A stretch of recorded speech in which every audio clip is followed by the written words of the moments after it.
Chairperson, honorable committee members, the problem of the medical schemes in this country, I'm aware of the terms of reference, but I think history will assist us to understand where things went wrong for us to now deal with what we call Section 59.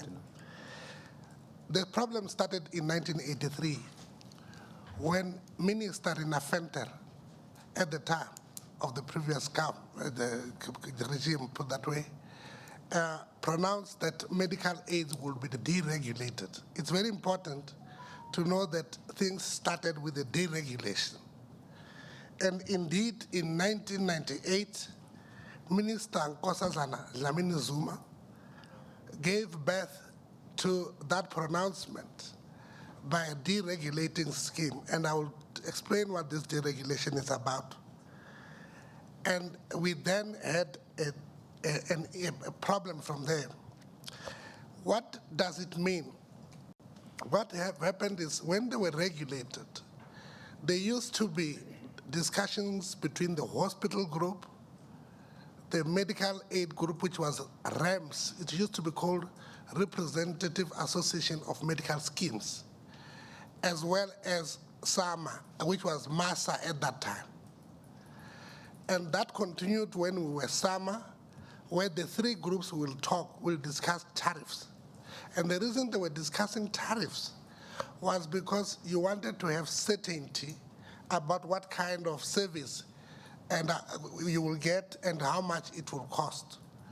And at that time, SAMA, I'll refer to it as SAMA because it's no longer MASA, designed codes for medical aids to be able to claim and identify the diseases that people have. So for example, if you had an eye infection, it will be given a code. And that code, if you did an operation on, the book looked like this. But at that time, that is before deregulation, it was that the government will gazette the fee that has been agreed by the three parties. It used to be a gazetted fee. There was a famous Christmas on the 15th of September every year, or a working day just after, or just before. A working day related to the 15th of September. We called it Christmas September because it was the time when the government would have received and processed and gazetting on that day the fee that has been agreed between medical aids, hospitals, and MASAMA. There was an advantage in that practice. Chairperson, I should also as well add that there was certainty as well. If you were to go to the hospital and have a small growth cut on the finger in Johannesburg, it was the same price in Devon. It was the same price in Cape Town. It was the same price in Musina. When they deregulated, the Competition Commission gained interest in the area where there was no regulation of medical aids and introduced a philosophy that says patients must negotiate their price with each doctor they see. So if you pay me 2,000 Rand today, tomorrow I may charge you 3,000 Rand depending on the results of our negotiation. You will see how that system fails immediately.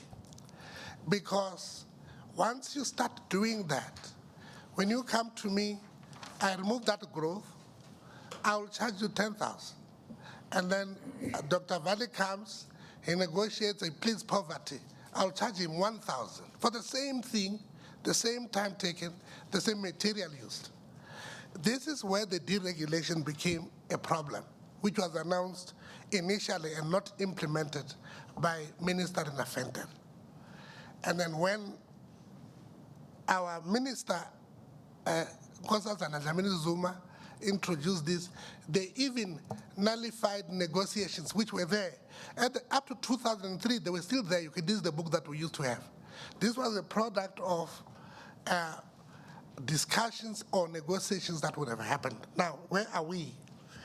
we are now in an area where people are complaining about fraud, waste, and abuse.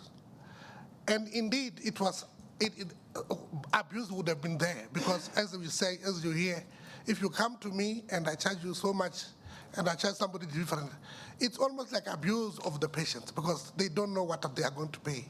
That led to the formation of the Health Market Inquiry by the same Competitions Commissioner. In 2004, SAMA was fined 1 million rand by the Competitions Commission, which said there can't be certainty in prices of disease. There should be negotiation. So if you're in coma, I should make means to wake you up, to say, how much do you think I should charge you? That's how basically it looked like. They found it in their wisdom to equate bread with disease. And unfortunately, human life is completely different from any other commodity that people buy voluntarily. You don't volunteer to be born. You don't volunteer to be sick. You might be reckless to be sick, but you can't volunteer. Now, if you then don't have that certainty, the words fraud, the words abuse and waste will be used. And this is what has brought us here. And the question is there any racial profiling? That's a different matter I will talk to as I finish. I don't have a long time to talk. But having said that, we then found ourselves having to define this. Today, the medical scheme aids work like this. When patients that come to my practice today, benefits are exhausted. For something that I would have cut in my practice or treated in my practice, a simple ear infection, simple eye infection, I send to the hospital to an ophthalmologist so that they get specialist treatment in a 5-star accommodation and pay maybe 20,000, 50,000, 20,000 when they leave. And the reason is, with the deregulation and everything, the benefit design was also affected. The design for benefits for outpatient treatment, ambulatory treatment to the doctor's surgery was also affected. Benefits are so low that you admit one member of the family in January. In April, none of that family member of that will be able to be treated because the benefits were finished by the one who was sick.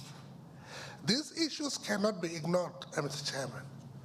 It can, counsel, this is serious because then people, it's actually abuse and possibly waste for me to send to the hospital. Because let me tell you, at the hospital, the medical aids pay very well. Even if it's 190,000 rand for something they cannot explain, they pay very well. They have never queried the fraud in the hospital. They have never queried abuse and waste at the hospital. Instead, the person who referred is the one who will be said to have abused because he should have treated there and not be paid. So that's guaranteed. So if the benefits are exhausted, they say, be a Jesus, treat, but don't be paid. Now, what do? I say, no. I know Dr. So-and-so is an ophthalmologist. He will treat this eye infection. Then a waste happens because now you are paying money on something that you should have paid less, not even 800 rand, because we are not even paid that. The consultation for a doctor is about 450 for a hospital, for a medical aid that is very generous. At the hospital, even 1 million rand can be paid. So these are the things that led to this. Now, what did we, and now, then came the Medical Schemes Act. Can you just tell me about your association? It's 17,000 members. Yes. What are they, specialists, GPs? Oh yes, I should have given you that, Chairperson, indeed. Yes. You know, when you're talking without reading, you tend to trust your memory very badly. But now, we have GPs, specialists, and public sector doctors who are a union now, but they are under, we are the one association. Yes. And then what are the numbers of GPs, specialists, and public sector doctors? Those numbers, I'll request that somebody gets us those numbers, but I can tell you that for now, at one stage there were 4,000 GPs, about 5,000 specialists, and then we had 8,000 public sector doctors. But these numbers I'm giving you just to assist you on what it was. But the GPs in the whole country were about 10,000. And what is the racial breakdown of your members? The racial breakdown. Okay. I wouldn't know immediately now, but what I will give you is an indication of what could be the case. It could end up being a 40% black or maybe 50% white. I don't know. I have that number I do not have. But there's a short story that I'll give you about the numbers. In 1979, this country had 10,000 doctors. 9,000 were white, 1,000 were black. So if you think that you want to calculate it, you can actually compute it very easily by looking at how many people were graduating. It would have taken, because we produce 1,200 doctors per year, or 1,300. If you took from 1979, producing that 1,200, it depends on at what stage have blacks overtaken the number of whites doctors for us to cover a bit of the gap, if any. So I wouldn't have that. The HPCSA would have been probably better to do that because it knows the number of doctors. But be that as it may, the majority of GPs who are solo, who work in disadvantaged areas, are those that are not white, if I were to put it that way. And you could say Black, African, Indian, and colored. Yes. And can you just explain the structure? I mean, I know you mentioned that medical schemes tend to pay preferential rates to private hospitals, but the doctors are finding themselves at disadvantage because they refer and they get punished. So I just want to understand that relationship between schemes, hospitals, and it's not preferential. Yes. Chairperson, it is not preferential. They charge as billed. So the hospitals bill as they wish, and the medical aids pay without questioning. But when it comes to doctors, the problem that you have is that your benefits are so limited that they are 5% or 6% or even 7% if you like. But if I were to say to you, we have got more GPs than we have specialists in private practice. It's in private practice, put it that way. However, I know you have heard about these figures, and I'm only mentioning to the extent that they are relevant. If you then take this 6% that GPs get, it includes what you will say genuine claims and fraudulent claims. So when you combine them, fraud plus genuine is 6%. So if you say so, you ask yourself, where is the cancer here? Is it in the 6% or is it in the 94%? Because if medical aids are complaining that they're being defrauded by GPs, the maximum the GPs can do, good and bad, is 6%. So I'm saying this, and hospitals... Sorry to interrupt, Dr. Mabasa. Just to understand, because it's a useful figure, where do you get that figure of 6% from? Because it comes from the authors or the owners of this book. Those that own this book called Council for Medical Scheme Amendment Act own the figures. So we should ask the CMS for that information? Yes, you can. Actually, if you go high and get 8, it's a great anomaly. In history, GPs used to have 18% because their benefits were enough to last the whole year. So you don't refer unnecessarily when you have got enough benefits. But when you don't have enough benefits, like exhausted now as I speak, you will refer to the hospital. It will be very costly. So GPs are carrying the flag, getting the flag for the sins of others. I think I'm not saying it's sinful. So unfortunately, the law also talked about the fact that when a person, hospital benefits should be unlimited. And indeed, that makes sense. Because if you are sleeping at the hospital and you are very ill, and suddenly a money meter starts running down and out, then that meter, when it's empty, then they take him home. We have finished his money.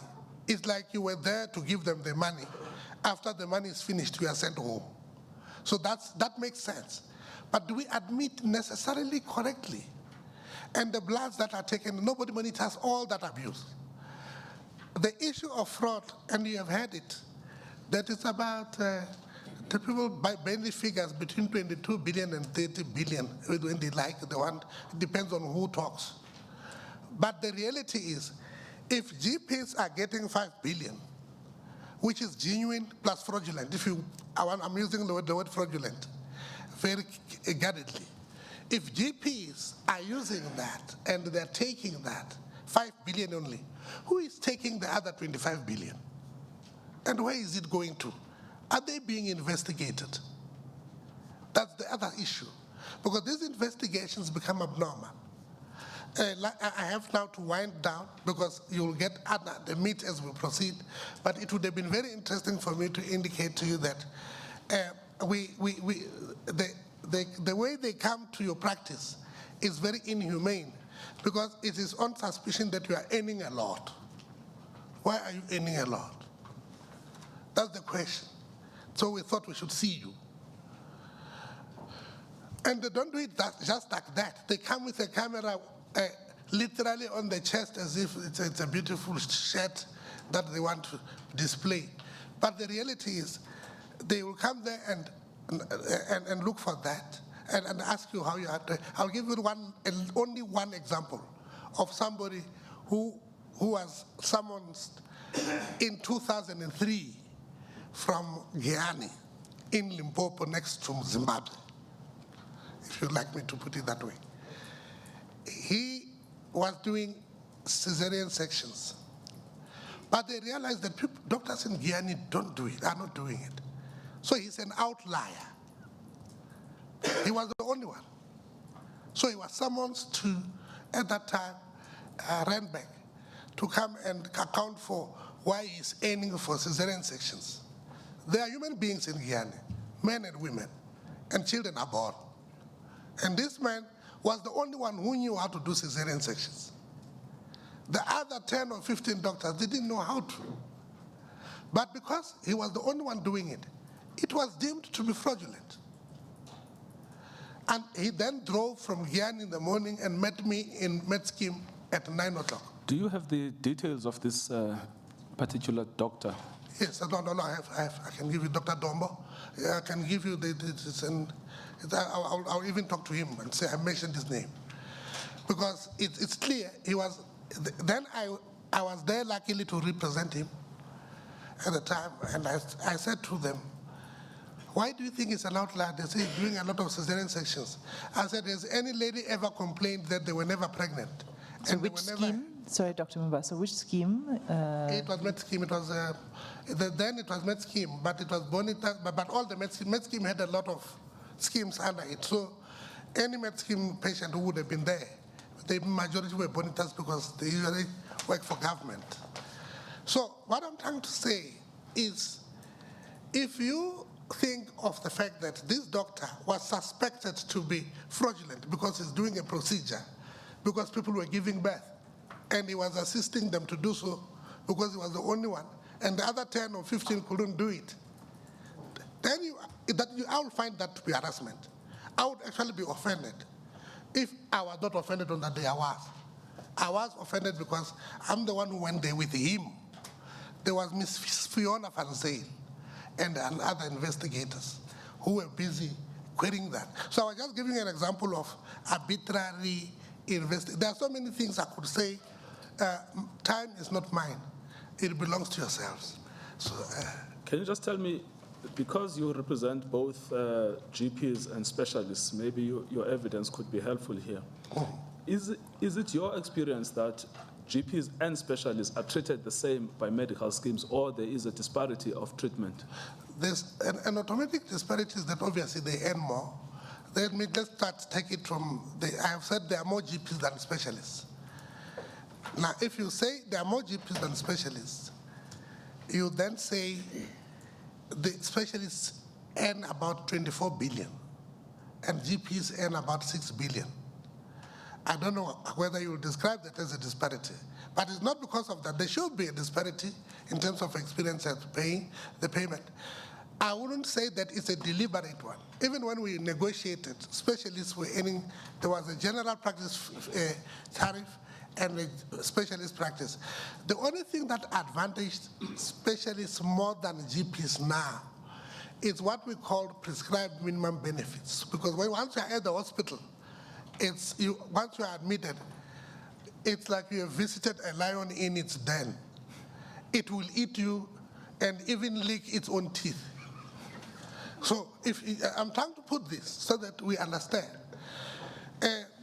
What happened is, when you're at the hospital, the specialist will come and see you twice a day or 3 times a day. A GP doesn't have that privilege, if you asked me that question. So he can see you in the morning, and he can phone midday. He can see you in the evening. He may even phone from home and ask how you are doing. So you charge for those consultations. So that disparity is not necessarily an anomaly. It's an irregularity of the system itself. But it's worse now that GPs are forced to refer because they are not given enough benefits. And this is another topic for another day. I know this is another topic for another day, which I think it will see us in the official offices of the country, which are the courts at some stage. There are offices of the country where we see people debating very eloquently, nicely. And I think we shall ask those to help us.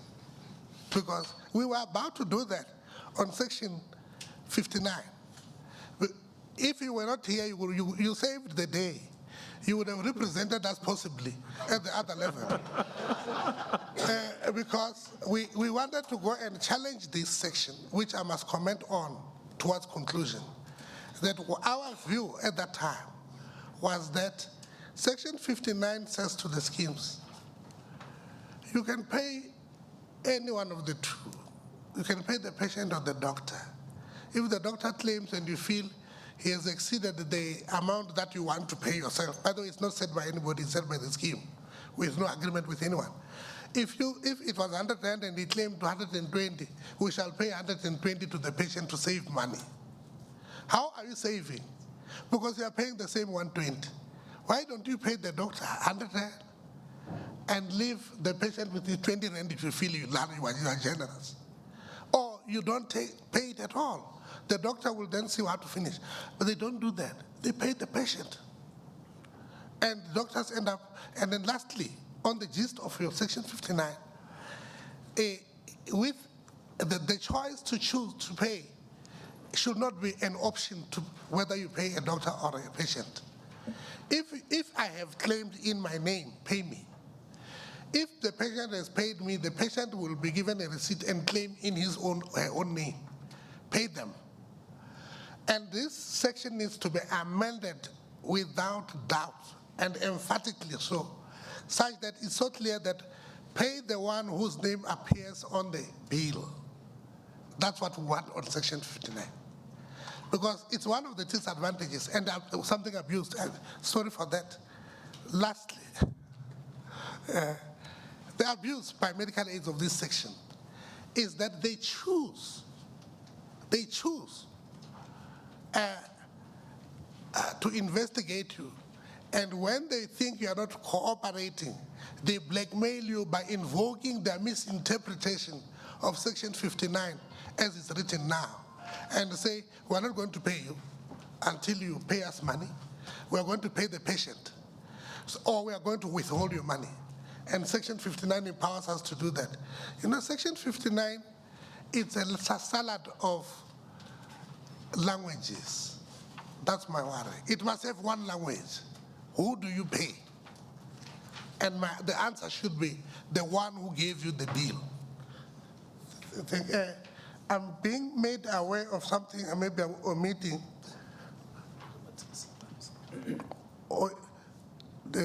So then they say, yeah, that's finished. Yeah.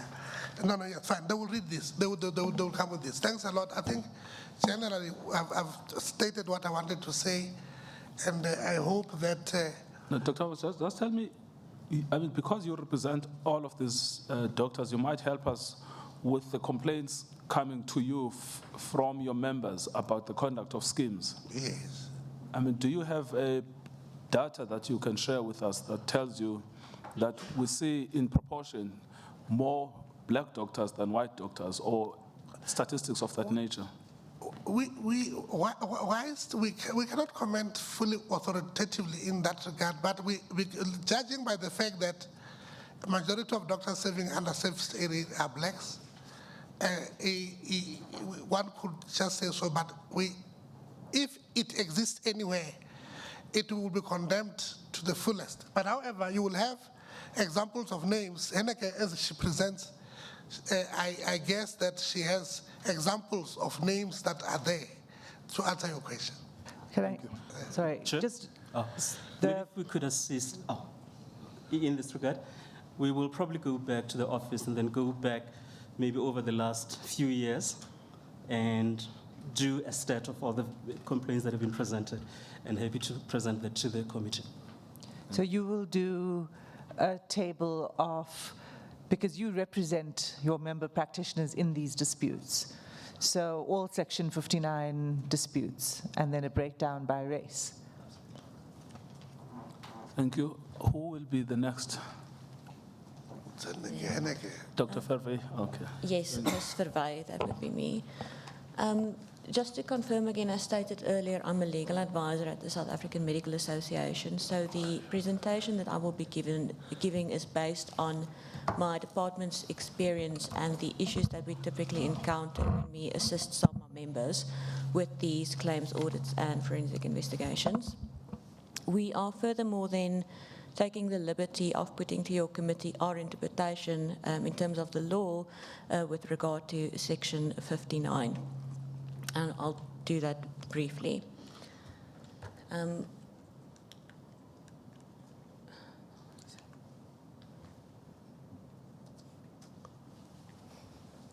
Sorry about that. Technical difficulty with the slideshow. Excuse me, can we get some assistance?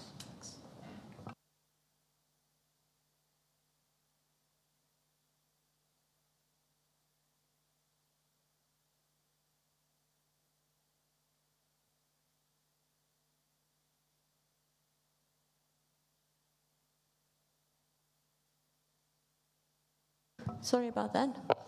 Right. In summary, the main issues that we encounter are, one, the divergent interpretations of the Supreme Court of Appeal Sechaba judgment, especially, obviously, when we are confronted by the schemes in that regard.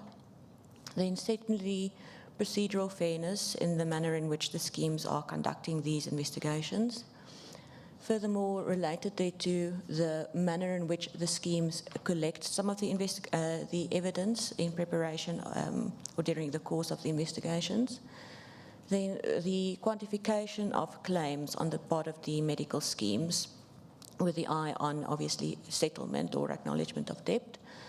And then lastly, related to the acknowledgement of debt agreements, the issue of hard bargaining or versus coercion potentially. Insofar as it relates to and I want to start with our legal opinion on the interpretation of Section 59, and in particular then in the context of the Sechaba judgment. Sorry to interrupt immediately. Can I just take a zoom out on Section 59.2 and the Sechaba judgment, just to ask you about its relevance? And I've asked this question before, but as I'm beginning to understand it, particularly from the doctor's perspective, 59.2 is relevant because if a doctor is placed on indirect payment, the only claim he or she can have to direct payment is if 59.2 gives you that claim. Exactly. Is that correct? Yes. Okay, thank you. So it really all revolves around largely regarding the interpretation of Section 59.2, because that is where a lot of the trouble lies. And it's also the vehicle that schemes use to allow them to sometimes very arbitrarily suspend direct payments. So you are all no doubt very familiar with the wording of section 59.2. Primarily it's the or, pay to a member or a supplier of service that is the contentious part of section 59.2. So the question essentially boils down to the question whether 59.2 grants the schemes an absolute discretion as to whether they want to pay the provider directly or the patient. Now, in SAMA's view, we have binding authority answering that question for us, and that is the Supreme Court of Appeal judgment in the Sachaba case. What we also often encounter then is that the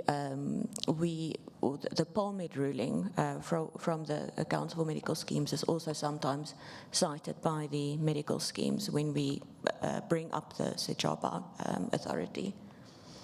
And just to be clear, is that the Umfametsi case, the Umfametsi pharmacy, when you say the PALMED case? Sorry, just repeat that. The PALMED case, who is the doctor or complaining entity in that case? It's Umfametsi pharmacy. I will just check again. I have the written judgment, so I'll just forward that to you. Very briefly, once again, I trust your committee is already familiar with the facts of the case, but it arose in the context of liquidation proceedings of the administrator and claims that were submitted by the hospital provider. And the issue primarily revolved around whether or not the payment should be made to the scheme, or rather to the patients directly, or to the provider. So that was the crux of the matter. Now, the scheme arguments were essentially that 59 of the Act grants an absolute discretion. They merely assume a liability to reimburse the member for the amount of the benefit once quantified, and that the Act doesn't entitle the provider to claim directly from a patient's medical scheme, even if the patient authorized the provider to submit an account directly to the scheme and pre-authorization was obtained. The provider arguments, on the other hand, were that these claims are underpinned by contracts concluded in relation to each patient and member between the provider and the scheme, in terms of which the latter then accepts liability for and agrees to pay for the services rendered to its members. So essentially, the argument is that a contract is concluded between the medical scheme and the provider if pre-authorization is obtained. Now, the judgment, if one has a look at that, in essence, the following was held. The provider seeks authorization in its own interests, not those of the patients. So that in and of itself suffices to establish a contractual foundation for these claims. In addition thereto, the court referred to section 26(1)(b) of the Medical Schemes Act, in particular the reference to the word guarantee, which I will come to in a moment, and the court felt that the meaning of guarantee should be instructive in the interpretation of 59.2. The court furthermore, in terms of the manner in which the Act should be interpreted and the purpose of the legislator, referred to the ordinary way in which medical schemes function in this country, and then also social realities. And then lastly, and we feel this is quite important, and the court was also very explicit in this, what is then the alternative referred to in that section? What is what does the or refer to? What is the purpose of that then? And the court, and I quoted this directly, the position is different where the member pays the service provider directly and seeks reimbursement, and that is the alternative contemplated in section 59.2. That is what the or the purpose of the or serves. So, and just Salma's comment there, our interpretation of that is that 59 thus does not grant a blanket discretion. I felt it prudent or necessary to actually draw your committee's attention to specific paragraphs in the judgment.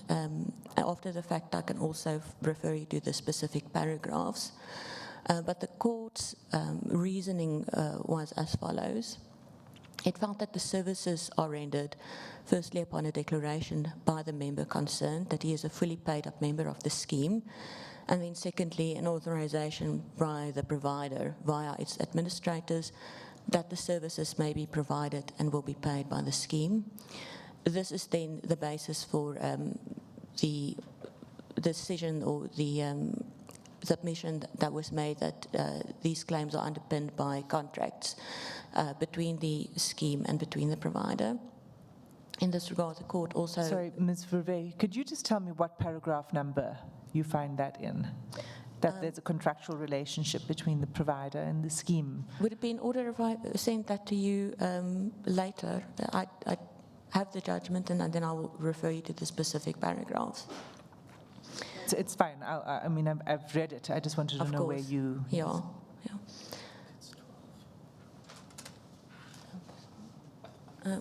Sorry, we think it's paragraph 12 and 13, but we'll get the details to you.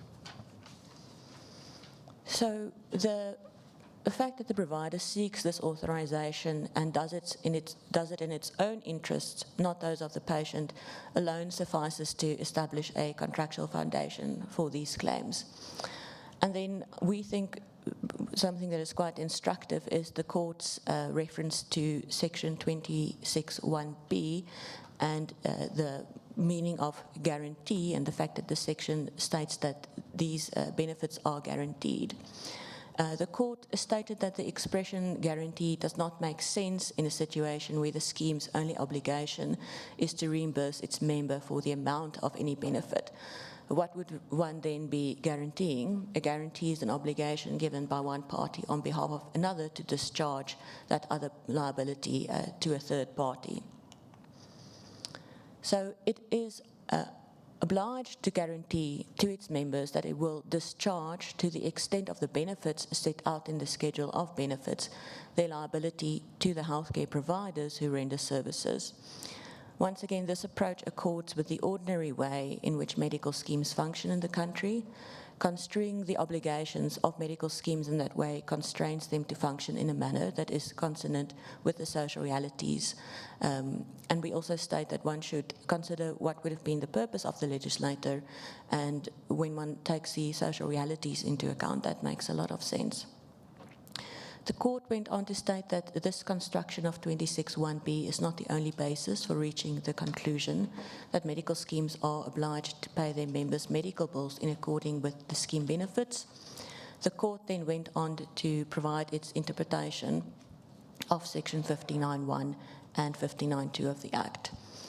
The court felt that it's clear based on 59 that this obligation is one owed to the service providers themselves. Now, the court, in relation to 59(2), stated that it expressly recognizes that the medical scheme may pay the service provider directly. The argument on the part of the scheme during litigation that it was only obliged to do so when the service provider was a party to a designated service provider agreement. And this is also an argument that we find very often when we deal with schemes. The court, however, stated, and this is a direct extract from the judgment, there is nothing in the language or the context of the section that warrants us reading such a limitation into it. If one has regard to the shift in language between 59(1) and 2, this also points to this being the correct interpretation of this section. And then as to the court's interpretation of why then is a differentiation made in 59(2) between payment to the provider versus the patient, the court explained that the position is different where the member pays the service provider directly and then seeks reimbursement, and that is the alternative contemplated in 59(2), namely payment to the member. Again, this reflects common practice in the industry. We are often, when we refer to SECHABA, when we liaise with schemes, or then confronted or a counter-argument is made referring to the PALMED ruling, which I will forward to your committee as well. Now, the appellant's arguments in the PALMED ruling was essentially that, and this is also extract from the ruling, SECHABA is no longer good law, as it infringes on the right to exercise due diligence with regard to ensuring proper administration of procedures on the part of the scheme. It was argued then that this should be balanced with the trustee's duty to ensure proper control mechanisms. And then lastly, the ruling was argued that the ruling cannot be applied to claims that have already been paid, as it was in that case. The relief requested was a direct payment of claims already paid out to the members in that particular case. And it was argued that that would amount to double payment. And then lastly, it was argued that the obligation is discharged upon payment to either the provider or the member. So once again, there's a discretion. Now, the appeals board ruling, if one looks at it carefully, does actually not directly address SECHABA or Section 59.2, although it does at some stage say or conclude that the service provider has a right to claim from the member, and that should provide the solution. So the inference there then can be made that the appeal board does in fact think that 59.2 grants a discretion, and it's as simple as the provider simply needs to then approach the patient directly and claim payment from the patient. Now, SAMA's view on this is, with respect, the Supreme Court of Appeal judgment is binding, and it can't be sidestepped or overruled by the appeals board or by medical schemes. Furthermore, we are of the view that the judgment, as we've illustrated with the extract that we've just quoted from the judgment, is very clear and unambiguous regarding its interpretation of 59.2. And lastly, the argument raised in the Polmed ruling regarding the fact that it would amount to double payment speaks to the relief claimed in that particular case. It wasn't the appeals board interpretation of Section 59.2 per se. Now, when SAMA deals with the medical schemes, we've noted typically their attitudes are, one, SECHABA is distinguishable on the facts. We often get the argument, well, it was decided in the context of liquidation proceedings, so it can't, it's not generally applicable. If you have a look at the judgment, there's no indication in it at all that the application should be limited. Furthermore, it's often argued that, well, have a look at the scheme rules. The scheme rules grant us a discretion as to who we should pay. Now, SAMA's view is that you can't contract out of the Act, and our reasons are the following. There's a public interest involved if one has regard, once again, as also referred to in the SECHABA judgment, how do schemes typically operate in our country? Patients typically are not able to pay themselves, and it's thus difficult for the provider to, after the fact, claim it directly from the patient. And then furthermore, if one has a look at the Margate Clinic judgment, which is also quoted with approval in SECHABA, the authorization is subject to or limited by scheme rules, not the application of Section 59.2. And this extract from the Margate judgment, also quoted in SECHABA with approval, is that when the scheme gives the hospital an authorization to treat, that authorization must clearly be limited by the scheme's own rules. So what the scheme undertakes to do, as against the hospital, is to comply with its contractual obligation against its member. The upshot of this is that what the scheme undertakes to do is to pay the hospital in accordance with the applicable tariff, provided it is bound to do so against its member. So in our view then, when Section 59.2 states that it is applicable subject to the provisions of the Act and the rules of the medical scheme, that can't be interpreted as a discretion to contract out of Section 59.2. It simply refers to the, as stated in Margate, applicable tariff and the authorization. The upshot of this is that withdrawal of direct payments is often arbitrary and unfair. It's used as a punitive measure often against doctors to enter designated service provider agreements. It facilitates the procedurally unfair forensic investigations. So in that sense, it's a vehicle to disproportionately, potentially disadvantage certain practitioners, so it could be discriminatory. Then in practice, what we encounter very often is procedural unfairness. First of all, there is an issue with the onus of proof that is often simply ignored. Matters are not referred to Ms. Vey, sorry, HPCSA or... Can I ask a question before you move on to your procedural fairness points, just in relation to this? It's actually not directly, it's only indirectly related to your explanation of Sachaba. Can you just explain to us, there obviously are a number of ways in which providers contract or are in contractual relationship with the schemes. I mean, the vulnerability of providers seems to be that sometimes they aren't actually in any legal relationship with the scheme. But can you explain to us, when they are in a formal legal relationship with the scheme, what the options might be? So we've heard evidence around DSPs.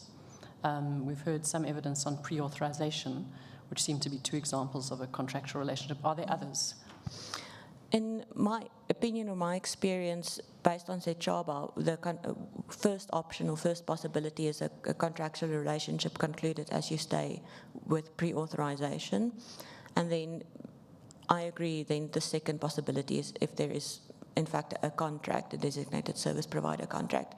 So that is my experience. I don't think there are any other grounds for a contractual relationship. Any other grounds for any relationship, even if it's not underpinned by a written contract? Well, I don't think the contract needs to be in writing, obviously. The circumstances sketched in Sechaba, what it boils down to is just pre-authorization per se is contractual, even though it's not in writing. Contract exists, meeting of minds. Wouldn't there be another ground, though, which is not contractual, and that's statutory obligation? Yes, So, yeah. because what the scheme is doing is that it's indemnifying, it's not indemnifying, it's guaranteeing payment, Precisely, provided yes, that yeah. the patient is a member of the scheme. Yes, And that I it's agree. part, and that the treatment that's provided is within the benefits that Yes. are allocated to that member. Isn't there a statutory obligation that arises between the scheme and the provider? I agree. That makes a lot of sense. I absolutely think that's a valid argument. And just to push that example to its limits, because I think the schemes may argue that if there's a fraudulent claim, would that contractual relationship still, would that statutory obligation still exist? Well, the Sechaba judgment at one point states that the provider should be entitled to advance the claim. So perhaps an argument could be made that in the context of a forensic investigation, that entitlement could potentially be placed in dispute, but that would be, a matter of interpretation. But I suppose that is an argument that could be made. Isn't part of the problem is that that paragraph in Sechaba says that if the benefit is owing, so it's a qualified entitlement. Yeah. So the question is, when is the benefit owing to the service provider? Well, I think the benefit is owed to the service provider if it's owed to the member and pre-authorization was obtained. But what happens when it's disputed on the grounds that it's fraudulent? Is it still owing? I agree that might be an issue, but in the context of an forensic investigation, I think the issue is then on what basis can you suspend direct payments for future claims as well? On what basis can you then say all future claims are fraudulent as well? Because that's primarily the context in which the issues with 59.2 arise. It's future claims and suspension of direct payments pending these investigations. So future claims that have not even been submitted yet. So the assumption is simply made that, there is possibly fraud and therefore no future claims can be paid directly. Does someone have a view on this? Yesterday we heard from the National Health Practitioners Council of South Africa. And they say that if you look at section 59.3, it refers to an amount. But what the schemes do is to average, and they don't specify the amount that they're claiming. And does your association have any view on how that model of recovery, which is based on averaging, is to be applied? We haven't specifically considered that, but we could maybe go back and digest that and also, provide your committee with a more detailed opinion on that, if that would be in order, or of any assistance.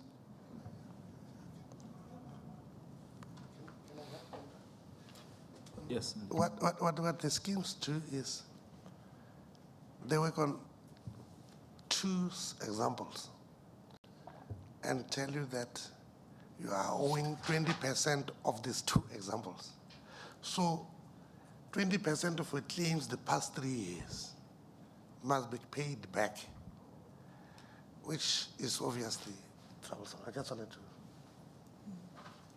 Well, that's exactly what I'm trying to point towards, is that what they do on this example we had yesterday of med scheme is that they take a sample, and on that sample they will say we are looking at the claims from 2016 to 2019. So we've paid you $1 million, 20% was fraudulent, therefore you must return 200,000 rands. Exactly, that's what they That's what is the view of SAMA on that averaging that is done by schemes, which is not based on specific accounts and specific amounts. I think it's arbitrary, and there are, in fact, rulings from the Council for Medical Scheme that explicitly condemns that practice. I wonder whether it should only be condemned. It should be unable to stand the test of law. All right. Shall we proceed then? So the onus of proof is a major issue. If there, for example, are allegations of unethical conduct or even fraudulent conduct, it's really, Sorry, Ms. Verveer, I need to interrupt on this point of the quantification, because 59.3 talks about amounts that are paid bona fide, and where the scheme subsequently has reason to think that the provider was not entitled to that money, it may claim, and the language of the statute is it can deduct such amount. So it's talking about a specific amount, and it's talking about the amount that it has determined was paid bona fide but should not have been paid, right? So when SAMA represents its members in these disputes, is that one of the issues that's raised in defense of your members?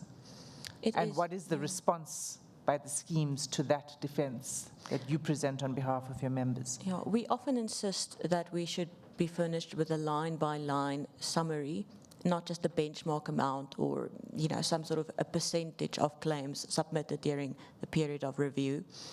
And it's honestly it's very difficult to negotiate with the schemes. It's not an argument that is accepted. It's not typically successful when we raise that with them, and it's sometimes really an exercise in futility. So the quantification thing is a major issue, and we are simply never furnished with evidence of a detailed data or detailed audit from that perspective. So that's a big issue. And then how do you defend how do you assist your members to defend that then going forward, if that's the position that's taken by the schemes? Well, do they then just enter into the AODs and say, well, there's nothing more I can do? Or, because one of the things here is about practitioners who don't have access to legal services in order, they don't have bottomless pockets in order to take this up legally and to defend themselves. So I'm trying to understand SAMA's role in being able to provide that assistance to your members. What frequently happens in these types of situations is there's a big disjoint in the bargaining position between the individual practitioner and the medical schemes. So when they come forward with this information, the practitioner would sometimes feel that it would be less of a burden to just sign whatever they give him to have the direct payments continue. So there's that sense of coercion almost. Then it's not worth fighting it, and the direct payments stop, and therefore I lose half or more of my practice's income. So they use this, as my colleague has said, as a punitive measure to induce these practitioners to oftentimes sign contracts, etc., that are not in their best interests. And what happens sometimes is that these practitioners go to these schemes and they sit in on these meetings without, unfortunately, coming to us first or their legal practitioners first, and they're not taking their advice, signing these documents, and we only find out about that later after they have signed that. So that is a big problem that some of the members aren't aware, but there's also that disjoint in the relationship between the practitioners and the schemes where they induce them to sign these documents that might not be in their best interest. But we do also have a number of matters that we have referred to the registrar, or that we are in the process of referring, amongst others, for exactly that reason. We just felt that the quantification stage of the investigation was problematic. Even if there might be some merit in the allegations, often bona fide mistakes that were made, issue often also comes into the quantification stage then, and that's very often where the unfairness also lies in our view. So in all, throughout the entire process, there are issues, but, particularly then with the quantification as well. So what we often find, as far as the onus is concerned, to get back to that, if, for example, there are allegations of unethical conduct or fraudulent conduct or whatever, these matters are not referred to the body with the relevant jurisdiction. So, for example, allegation of unethical conduct is not referred to HPCSA, where it will then be proven or not, or to the police, for example. And I can furnish your committee with this ruling, but this is in fact in contravention of one of the Council for Medical Schemes rulings by the Appeals Committee. And once again, I'm quoting from the ruling: a scheme is burdened with the onus that payments were irregular before amounts may be deducted.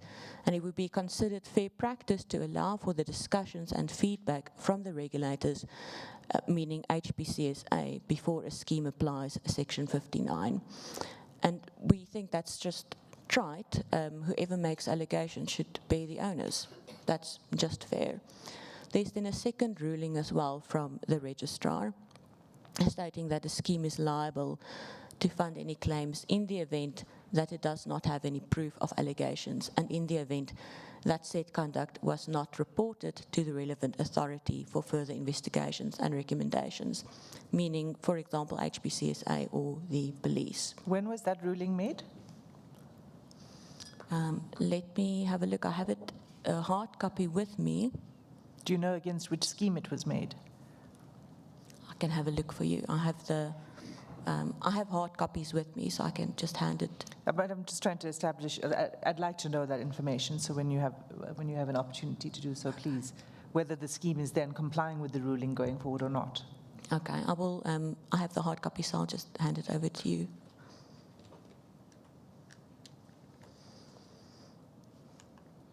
Okay, further issues with procedural fairness. We often find that payments are immediately suspended the moment the investigation is lodged. So even if it's pending or it hasn't been finalized and no definitive findings have been made, payments are just immediately suspended in any event. So there's the presumption of innocence is, we think, compromised there. So we think procedurally that's also a major point of unfairness. What we also find from a procedural perspective is obviously the doctors get invited to meet with the schemes once these investigations are lodged. And we often, in order to allow ourselves to prepare for the meetings, request all of the available information, on what basis was the scheme of the view that there might be problematic aspects, if they used patient records, can they be disclosed to us if specific patients are involved, which patients, what is their identity, so that our client can draw those records and check. And this is often refused. We are told, well, it's without prejudice meeting, it's just an informal discussion, so there's no need to share that information with us. So often doctors are sort of led into the lion's den without really having had an opportunity to properly prepare and investigate the patients that are involved, have a look at the records, see how they can answer to the allegations. And so the way these meetings are approached is, in our view, also very problematic. It's difficult, it really is difficult to prepare for the meetings. Then, in our view at least, we think some of the requests made by the schemes when they are trying to procure evidence to do an investigation is unreasonable, and specifically we find this a lot with the request for patient records. And what we find is that records are often requested even in the absence of a designated service provider contract, and if that's the case, you have to get consent from the patient to disclose. And the issue with that is there isn't a prescription period tied to these investigations. Oftentimes you'll have 4 years or 5 years for the review period. And then, you need to approach patients in respect of that review period, and it's often dozens of patients. So we think it's unfair to expect the provider to do that. And the issue is also, practically it might not be possible, or the patient might refuse, or, there are many issues with that. And if a provider then, for a truly bona fide reason, is unable to furnish all of those records, adverse inferences are made, and they're not given the benefit of the doubt, even though it really is not practically possible to procure those records at that stage, or there's simply not enough time. We are often given 2 weeks or whatever the case may be to procure those records, and that's just not possible for somebody with a busy practice. And during those 2 weeks, obviously, then you need to approach all of those patients to get consent, and it's just not possible. But legally, it would have claims that are older than 3 years would have prescribed. Prescription doesn't apply to, or at least the schemes argue prescription doesn't apply to these audits. What your view is as far as prescription goes? Can a scheme claw back for payments that it says a provider was not entitled to more than 3 years earlier? Well, if you have a look at the Act, and this is the scheme argument as well, it states, irrespective of any other law, i.e. the Prescription Act, that is their argument. If you don't mind, it seems like the attempt is to avoid the prescription rulings, and then that's why they claim 3 years, up to 3 years, and they don't go beyond that. You're saying they do not go beyond 3 years? 4 years or 5 years. They stop at 3 years. Okay. Sorry, Ms. Veve, can I just ask you again to give us some more detail about what doctors should keep and do keep? Because we've heard evidence, particularly around diaries and patient records, and I assume by that you mean clinical notes. Yes, clinical notes. We get requests primarily for the clinical notes. Sometimes the diaries. May I just ask the question? I am not aware of anything in legislation which requires a doctor to keep a diary. Am I incorrect? No, if you have a look at HPCSA guidelines, legislation, absolutely nothing along those lines. And on the clinical records, what governs that? I assume there is something in legislation which requires. Well, there's the HPCSA guidelines requiring you to keep the records for 6 years following date of last contact, or following, essentially the last time you saw, as from when the records became dormant. Okay. My colleague is also drawing my attention to the National Health Act, which. So that also applies to the keeping of records. And is the obligation, and obviously we'll check this thoroughly, but in your knowledge, is the obligation to keep let's say, records, detailed records? Because anecdotally, you know, I see doctors writing one line about, you know, the service I might be needing. And I ask the question because often I understand these patient records are scrutinized for whether you saw the patient for a particular length of time or something along those lines. So, Yeah, that's also an issue. I mean, it varies from one provider to the next. Not everybody keeps proper clinical records, so that is an issue as well. but is there anything in legislation which stipulates what a clinical record should look like? No.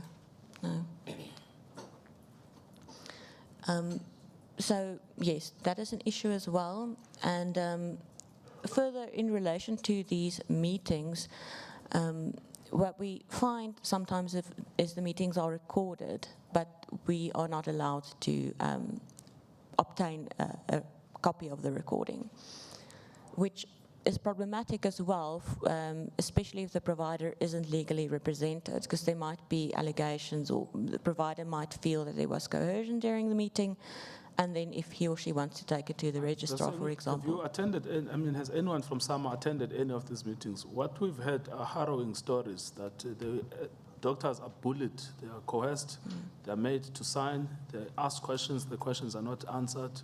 There are 4 men attending a meeting with one woman out in Limpopo, and that they're ex-policemen extracting information. So I don't know if any of these meetings you've attended them, and what have you observed? Oftentimes, we find that after the fact, our members tell us about the fact that they felt they experienced the meeting as coercive. So these would be members who approach us too late, essentially, after they've already met. So in those cases, we sometimes find that members tell us, well, I was steamrolled during the meeting. Obviously, when we assist members, then we would never, ever make any admissions or have any agreement signed at the meeting or immediately following the meeting. So it might be different if the provider isn't represented.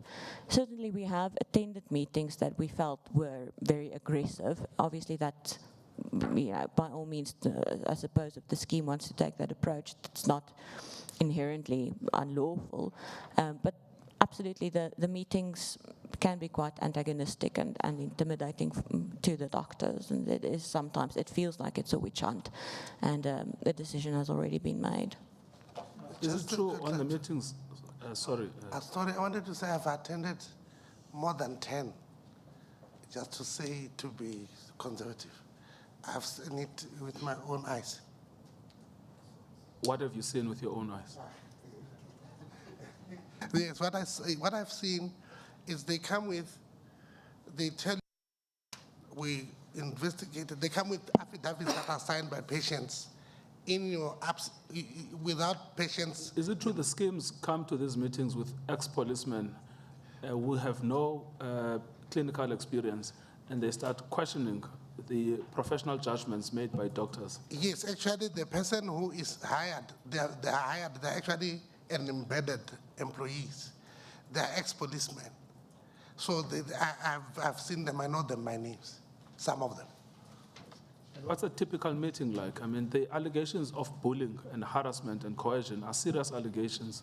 So we just need something tangible because so far we've got anecdotal stories.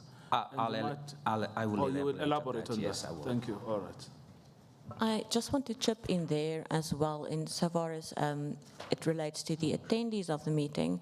I've had a recent experience, and we also procured an affidavit from this doctor. It's included in the bundle that we submitted earlier to the CMSA.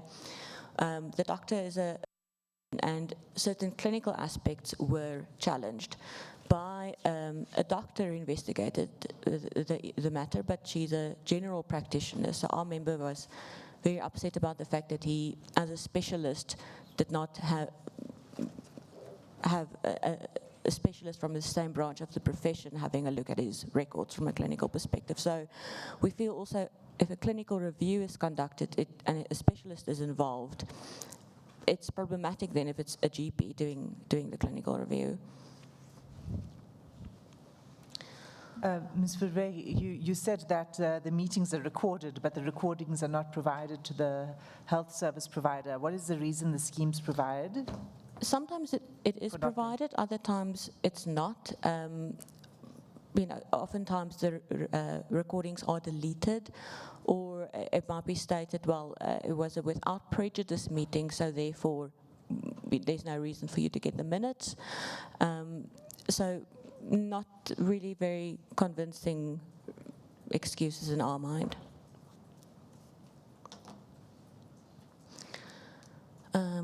I think I've already covered the immediate suspension issue, even though it's still a pending investigation. We've covered the sharing of information prior to meetings, and then also we have covered the unreasonable requests regarding large volumes of patient records.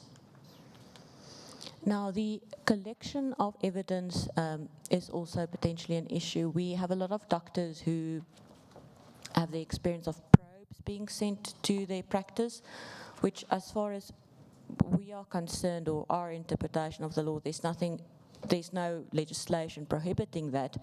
But practically, what we feel is potentially problematic is there can be a very thin line between a probe doing a legitimate investigation and entrapment.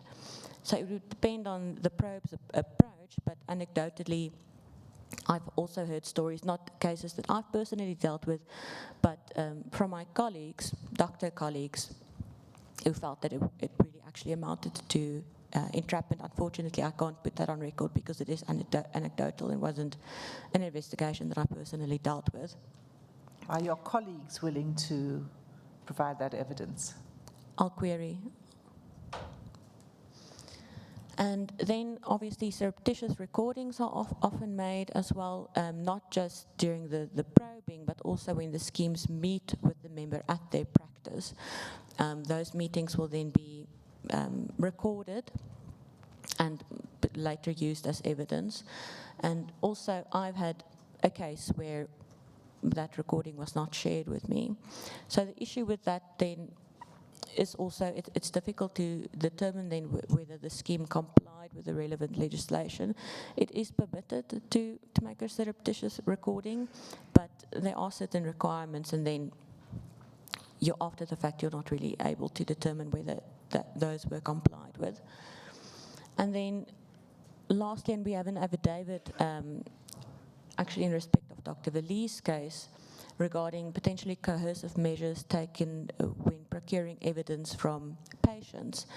In Dr. Vali's case particularly, affidavits were drafted for patients to sign, and after the fact, and patients also submitted affidavits to this effect, and those are attached to our submission, that what is in fact reflected in the affidavit is not really what happened. That's not in fact their version necessarily.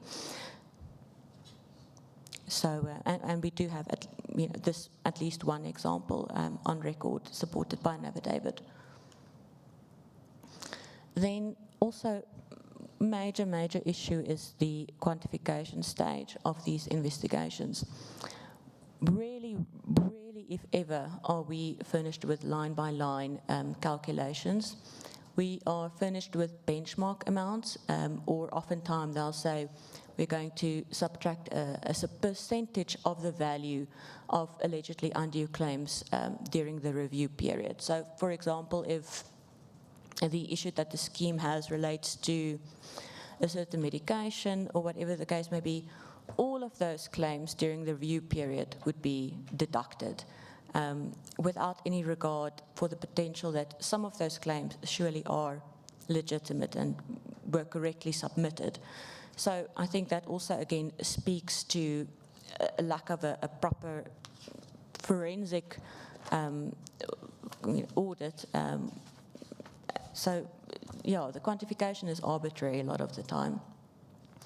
And once again, I'll just refer your committee to the earlier CMSA case that is quoted in or referred to in the presentation, where the council condemned this practice, and I'm reading from the ruling.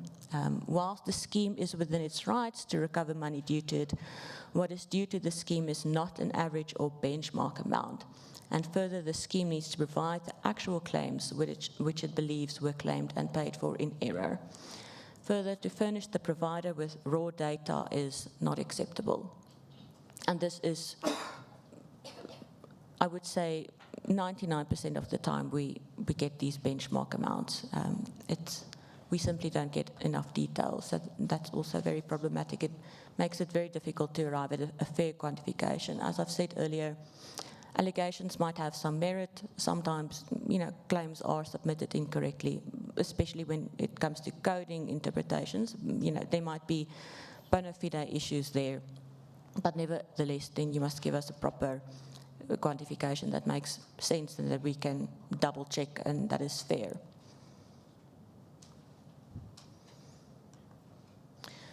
And then lastly, and this is something, as I've said, that we typically hear from providers who approach us too late, is they feel that they are coerced into signing these acknowledgement of debt agreements. As my colleague stated earlier, oftentimes you're confronted with a decision, you either sign this agreement, for 100 or 200 or whatever thousand rand, or you are permanently deprived of your direct payments, which that can be devastating as well for your practice. So it's a difficult decision to make. And once again, I think there's a fine line there between hard bargaining and something that is really actually coercive. You're pushed into a corner, and it's almost not really possible to make that decision. It's very difficult for the providers we often hear. And then if the providers feel that there was duress at the meetings, as we stated, if those recordings are deleted, it's difficult to prove, and then it's a he said, she said thing. And it should be acknowledged, obviously, that from the beginning you're confronted here with a very unequal bargaining position. So once again, I think that speaks to potential coercion, or at least it's difficult. And it's aggravated by the fact if it's not preceded by a fair process, obviously. So, in conclusion, it's our respectful submissions. We've let our thoughts go a little bit as to how one could address this. And primarily the issues arise as a result of the procedural unfairness of these investigations. So we would suggest guidelines on how these investigations, binding guidelines on how it should be conducted. The scheme shouldn't be able to contract out of this in their scheme rules. Suggestions were made, I know, by the CMSA as well regarding legislative amendments or reform, but we're of the view this will take some time, so more immediate intervention is required. So we thought maybe something like guidelines would be useful, but that's simply a suggestion. It, of course, entirely within your discretion. It's just something we thought would be, for us to be able to confront a scheme with a guideline would be extremely helpful, because at this stage we have very little to rely on except something like principles of natural justice or whatever the case may be. Thank you. One question. All right. Okay, my colleague has one question for you. Sorry, Ms. Verwey, just because of regarding your solutions going forward and guidelines, there are CMS rulings that do provide. Yes. I just want to probe why you're saying there needs to be guidelines when the CMS has ruled, one, that there is an obligation to pay the service provider in accordance with the Sachaba judgment. Two, that where there's allegations of fraud or wrongdoing on the part of the health service provider, that the scheme bears the burden of proof. That's a ruling from the CMS. The CMS has also made ruling in relation to quantification, and that there must be a specific amount. So those aren't those rulings what applies? Why is there a need for further guidelines beyond the CMS rulings? Well, they should apply, they should be binding, but that's not what happens in practice. That's obviously something one could take on appeal, or you could take it to the registrar. But the fact is, at the initial stages of the investigation, it's ignored. And some of the decisions you refer to as well, in an appeal decision, for example, they would veer away from the Sechaba judgment as we have interpreted it, and we feel so. So we get divergent decisions that sometimes replace some of what we feel should be in a more solidified document that speaks to some of these issues and would address some of the issues that happen at an earlier stage before it gets to become a council matter. I don't know if that could perhaps be contained in regulations or something like that, but yeah, something to consider. Thanks. All right, there's one more question. Short question from my side, and you might have to follow up with us on it. Paragraph 5 of your submission says cases of allegedly unprofessional conduct or fraud are rarely referred to the bodies with the appropriate jurisdiction, i.e. the Health Professions Council and SAPS. Can you either explain how you know this now or give us further information about why they're really referred or how you know they are really referred? Well, schemes might refer it after the fact, after they've already settled on an amount and the clawback are in effect, because especially if it's fraud, they have legally they are obligated to do it. But the referral is not made for purposes of proof in the context of the forensic audit. So sometimes schemes after the fact will refer to the police, sometimes they don't, but I mean they are in fact, they should, and even HPCSA, they have a duty to do so. But it's not done for purposes of obtaining proof in relation to the forensic audit.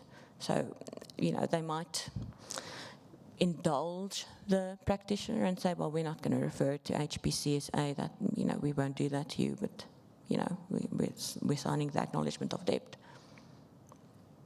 Thank you. There are still more presenters. I think, yes, Dr. Valle, is it you now? A little introduction. I'm 62 years old today, and my nightmare... Is it your birthday? No, I mean, a few weeks ago.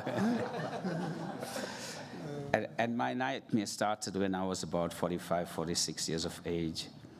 I actually come from humble beginnings, was a bit of a political activist, had to run away from university at Durban, Westville, had to go abroad. I got a United Nations scholarship and I studied medicine in Pakistan. All right, so when I returned to South Africa, it was in 1980, at the end of 84, and I started working for the state in 1985.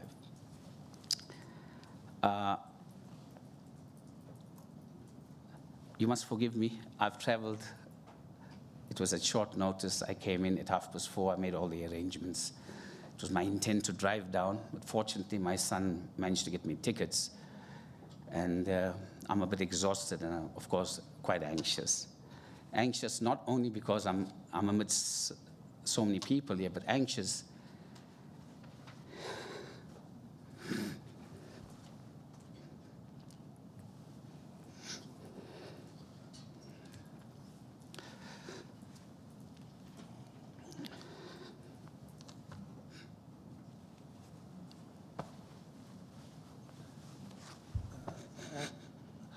Dr. Valle is one of those that I assisted in my previous life when I said I was attending to this, when he had problems. So I know him well.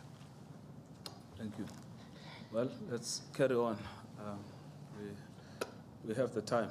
Because this is what the years have reduced to.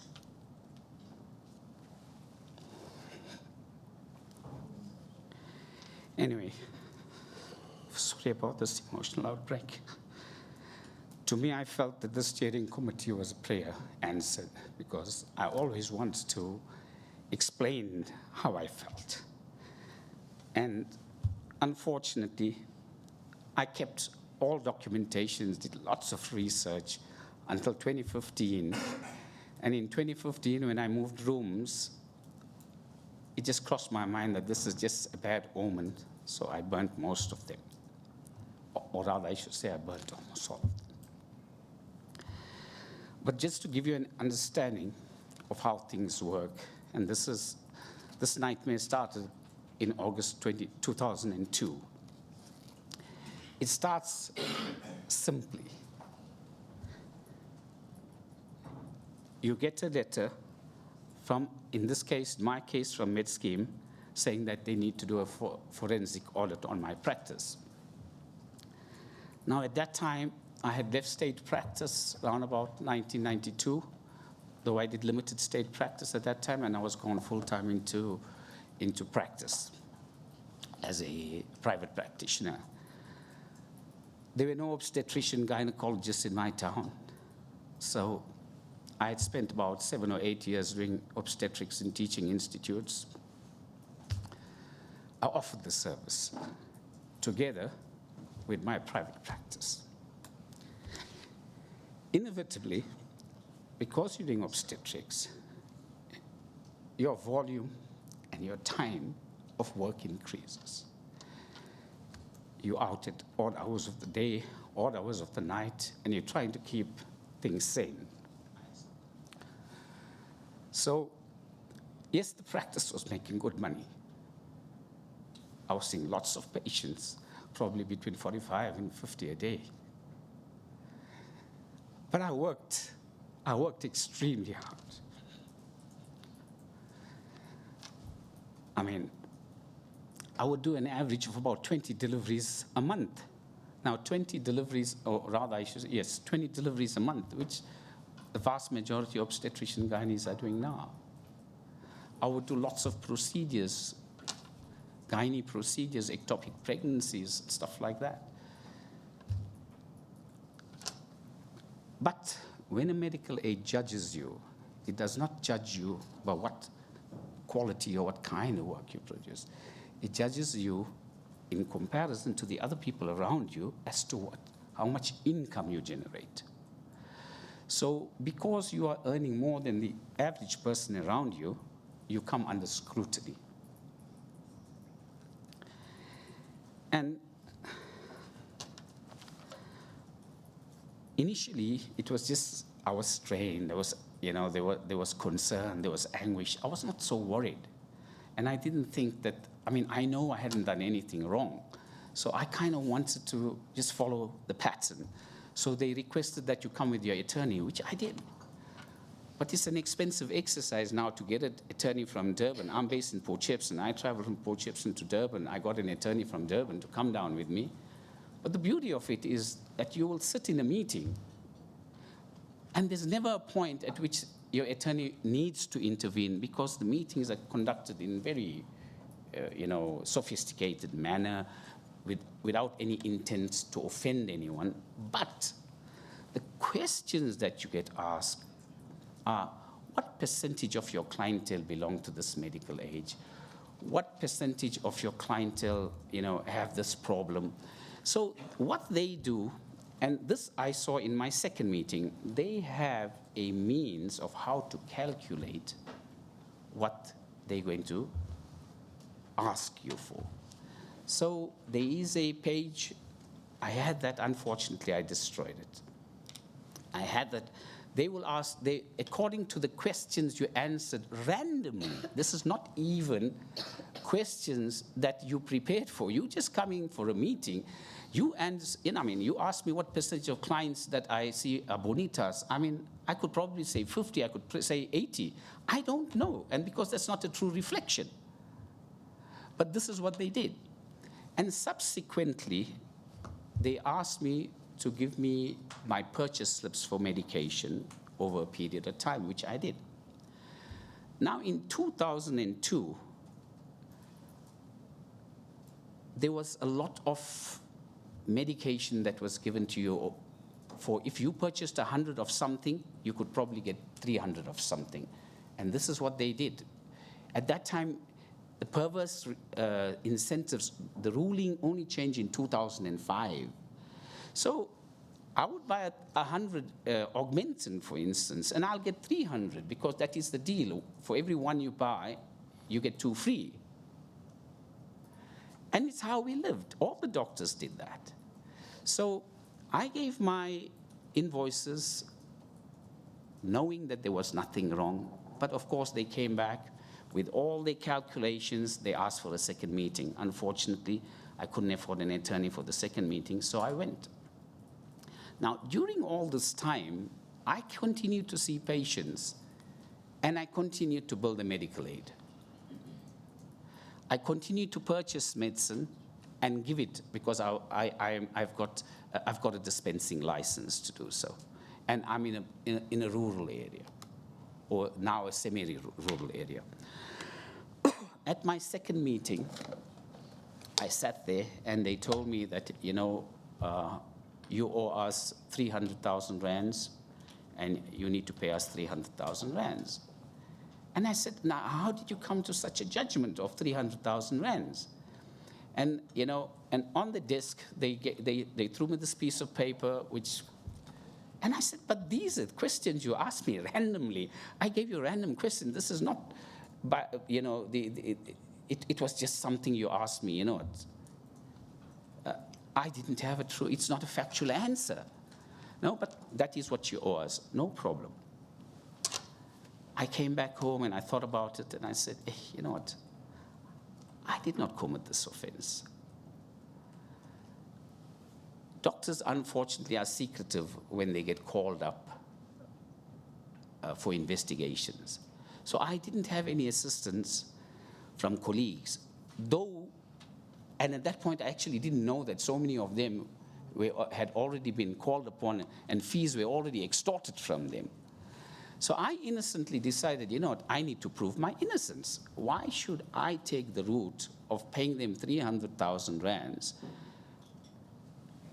I said, no, let's go to court. That was my answer. I want to go to court. I need to resolve these issues. And I went to court.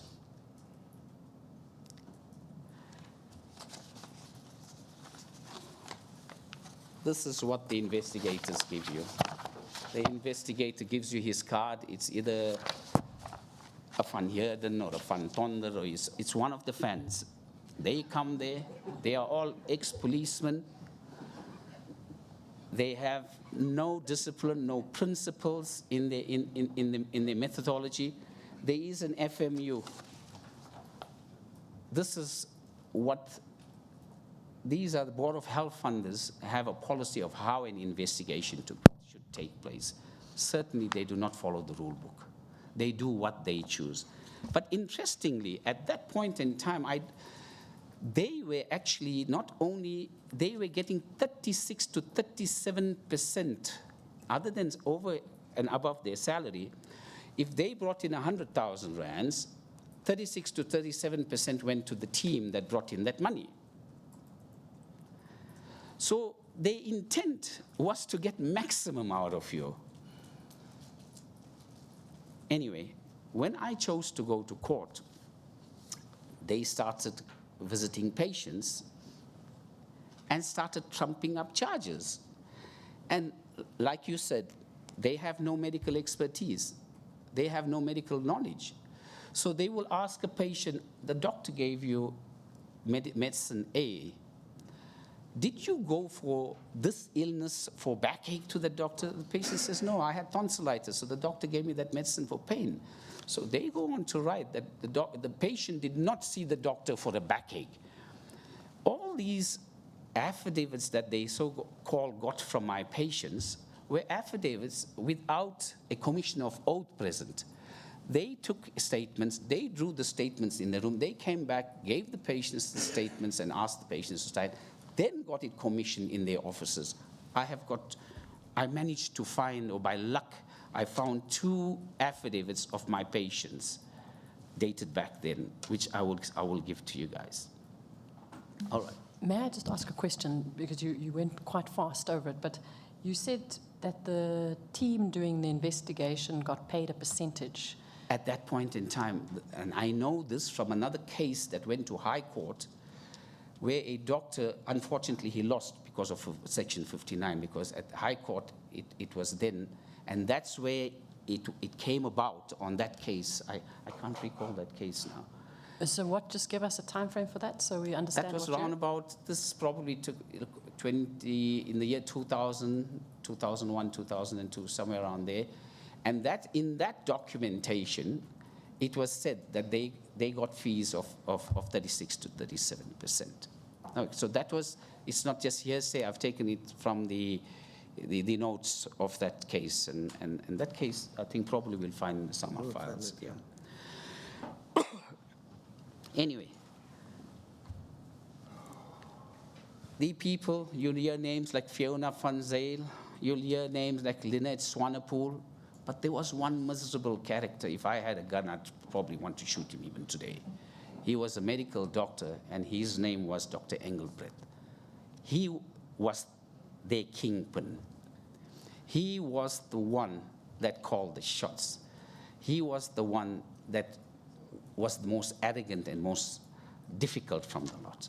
Nonetheless, we innocent people, we hear things, we go back home, and we decide, what is my approach? I went to court. They trumped up 186 charges against me. Subsequently,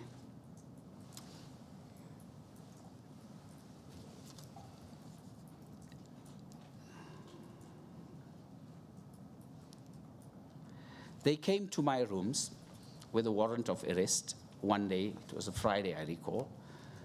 It's so funny how investigators love Friday to create problems in your life, you know?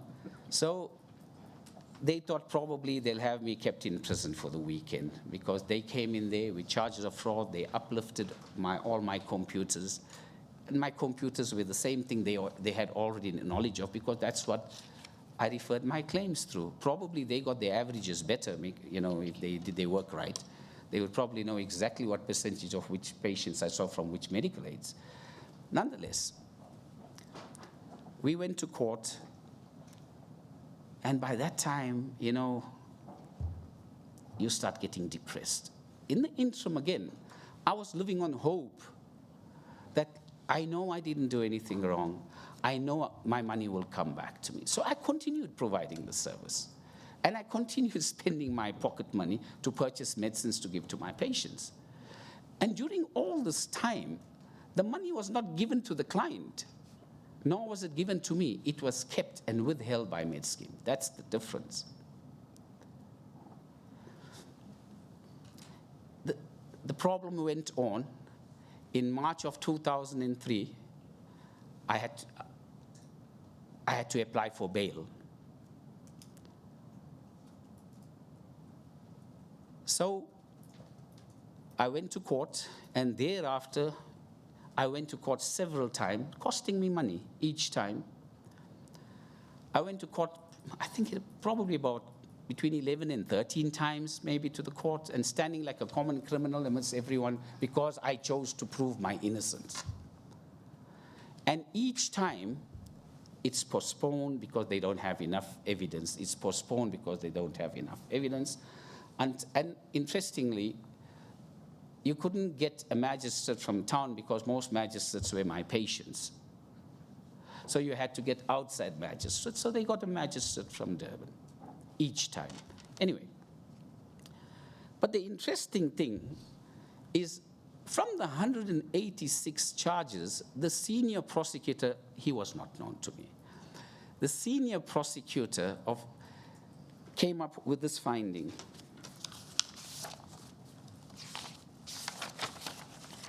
He said, this was addressed on the 15th of September 2005, where the state versus Dr. Valli, and the case number being given in Port Shepstone, and the letter was sent to Barnard's attorney in Kempton Park.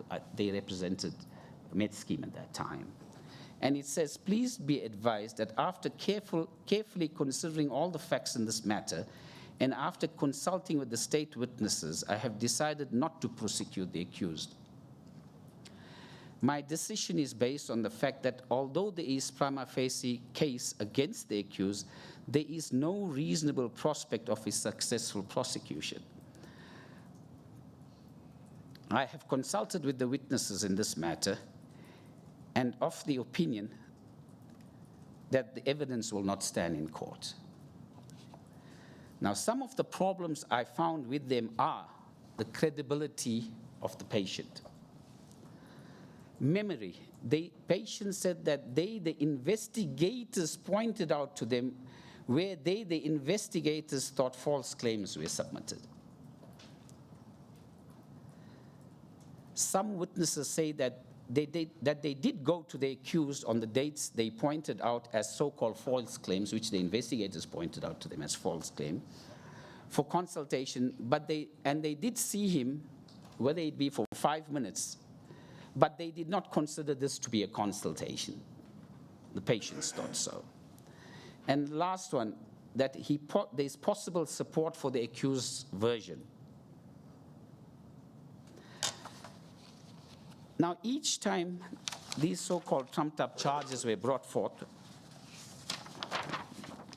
these are my first appearance in court. I couldn't get the fingerprints, unfortunately. The amount was 300,000 rands.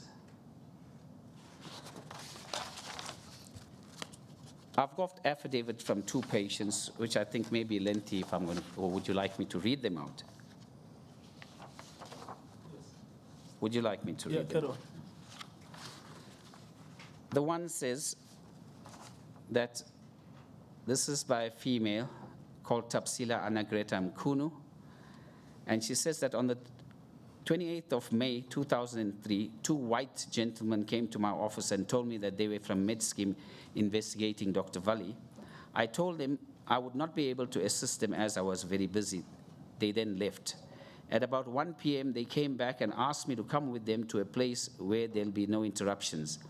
They went to Regional Court D, where they asked why I go to Dr. Valley so often. And I told them that I was very sickly and I need to see the doctor often. They pressurized me with questions, eventually getting me to disclose my illness. Now, these are investigators. I was upset about this, as what I suffer from ought to be confidential, and they had no right to get me to disclose this to them. I informed them that I had severe back problems for which I was hospitalized, and for my backache, I received the medicine, indomethacin. I was comfortable with their questionings. I was uncomfortable with their questioning and felt intimidated. They also threatened that if I did not agree with their statement, they would use it against me in the event of a court case. They then went to their car to write my statement, which they brought back for me to sign. As I was busy, I signed an initial each page without reading the entire statement.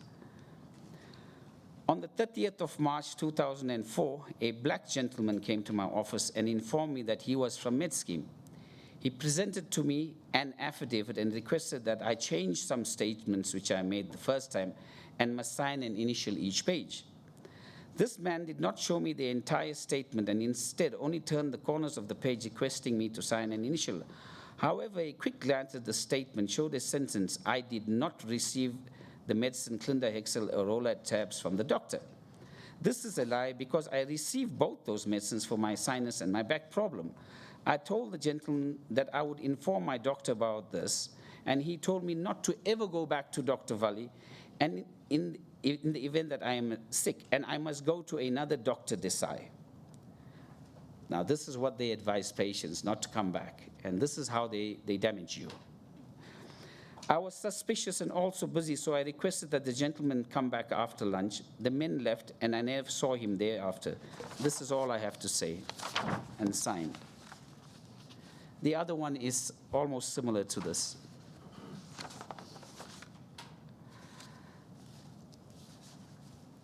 Now, the events followed like this. In 2003, they stopped direct payment, rather I should say from... Can you just tell me about these 2 statements, the one you've just read of Mkunu and the... Yes, do you want me to read the other? No, not necessarily. The other one is Ngobese. Under what circumstances were these obtained? I mean, I see they're both dated the 17th of... Well, look, the patients presented at my rooms to inform me of what happened, and I said to them, you know what, you rather go and give the statement to the police. I see. So were they... There were several other affidavits that I had. Like I said, in 2015, I thought this was it. I was getting rid of a bad omen. And all the files, in fact, were destroyed. I didn't think I'd ever have a problem again. Yes. So what happened is they came to you, but they had been interviewed by the police.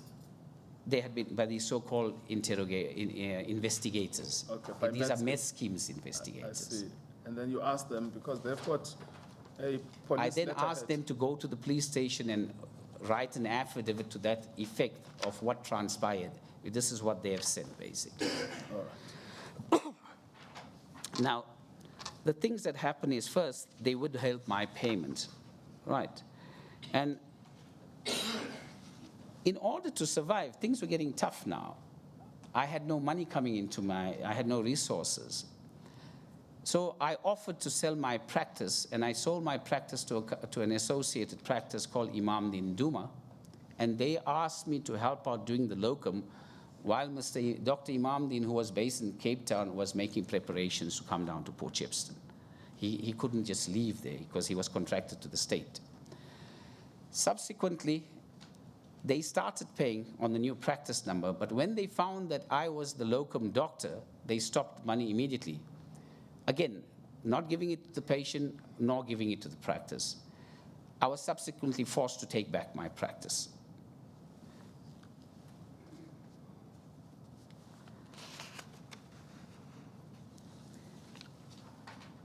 In 2006, after receiving the letter that I got from the prosecutor, after querying with the prosecution and receiving this letter, I asked an attorney, Abrahams in Durban, to approach Med Scheme because it was time that they paid me back. They were holding a good couple of million rands of mine, and it was time that they paid me back what was due to me.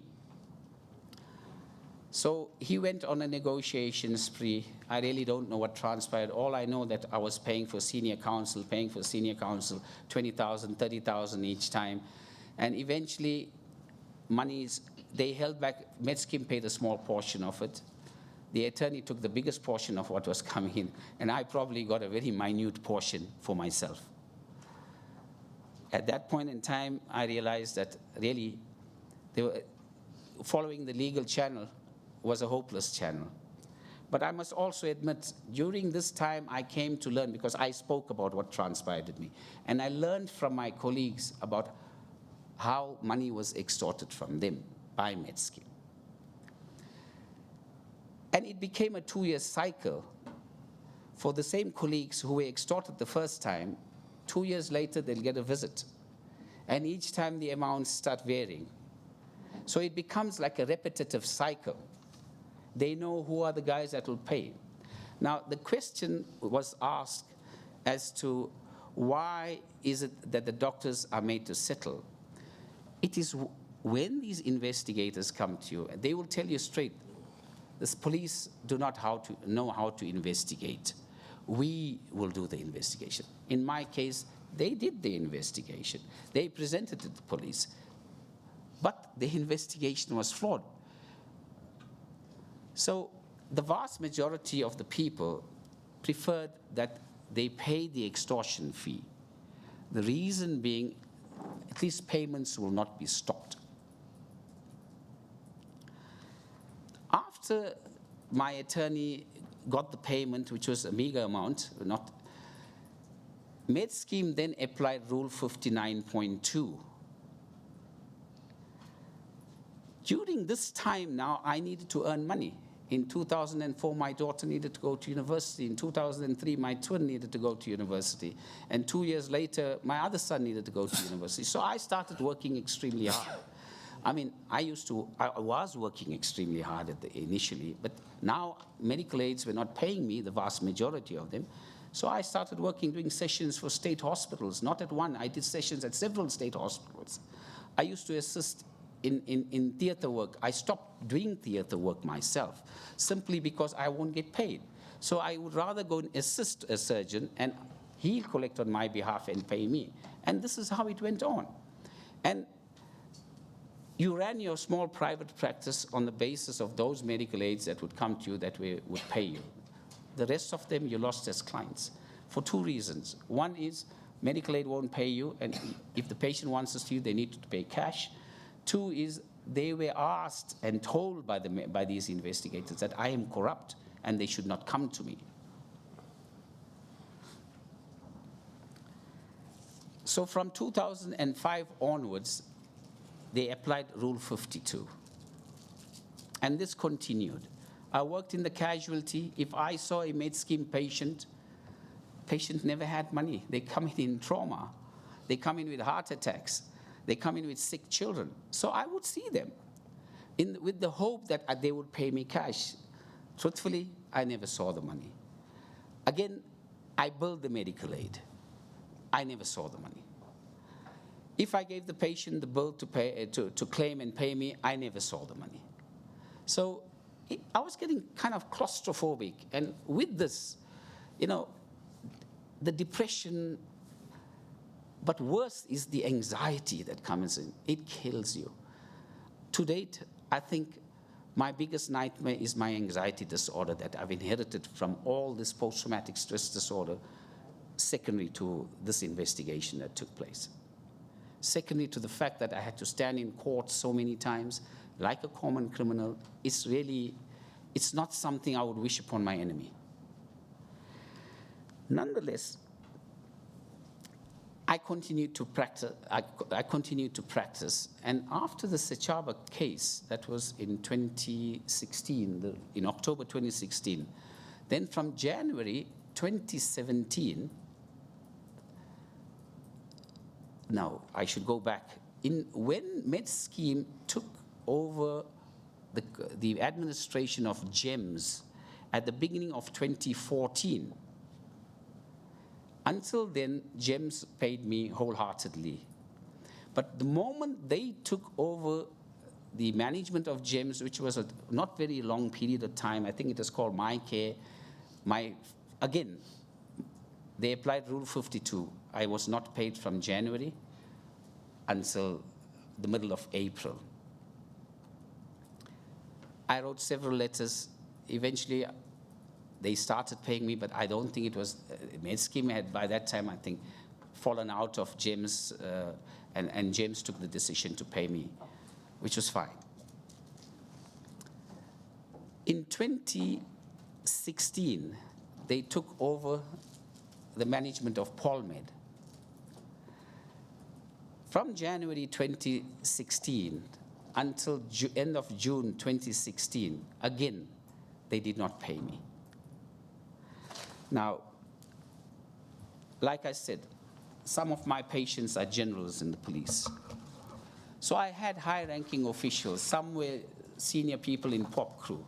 So I tried to master some help from my patients with, trying to get to the CEO of PolMed to say, come on, what's the problem, you were paying me properly, and now, ever since MedScheme has taken over, you stopped paying me. So I received, eventually, they sent a mail to the police, to Colonel Fenter, saying that kindly communicate to members that Dr. Vali, who was indirectly paid by PolMed, is now a direct paid doctor. But I think the problem that came in thereafter was that they sent me, when the police gave me this, he sent me a thread of emails that followed. And one of this read like this: Hi, Boston. I think this was sent by Sebo King, and he was from where? I think he was from PolMed. He said, hi, Boston. Boston is from MedScheme.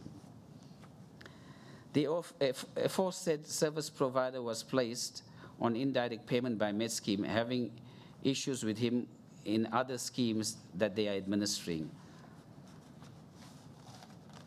Last, we had a meeting on this issue and discussed that Dr. Vali should be placed on direct payment with immediate effect, and because PolMed didn't have any issues with him. I was in an impression that he was placed on direct payment. Unfortunately, my thought was wrong. So this is something that was sent much earlier to MedScheme, right? And this has caused a noise until it reached the PO's office. This is now a thread of email that landed on my desk, right? Please, could you please place this aforesaid service provider on direct payment and send me proof? One of the shots in that proof states that I'm actually a direct service provider from the 8th of January. I'm supposed to be paid directly from the 8th of January. Yet, from January until the end of June, I was not paid. So this is their level of vindictiveness. They not, because you chose to challenge them, you got to pay a price. And the price is at every level they will try to destroy you. Anyway, after the Sechaba case, they started paying me as from the 1st of January 2017. Prior to that, I had contracts, these so-called designated service provider contracts were already signed up with most of these medical aids. So they continued to pay me. And then they used the DSP as a means of the last vengeance against me.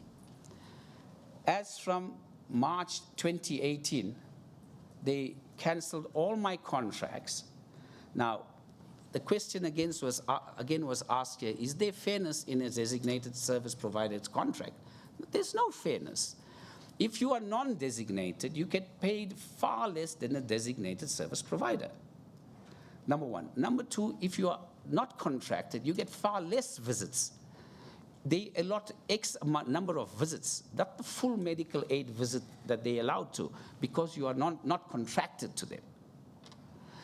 So again, putting the squeeze on your business. This is how they operate. Their main intent is to destroy you because you chose to defend yourself.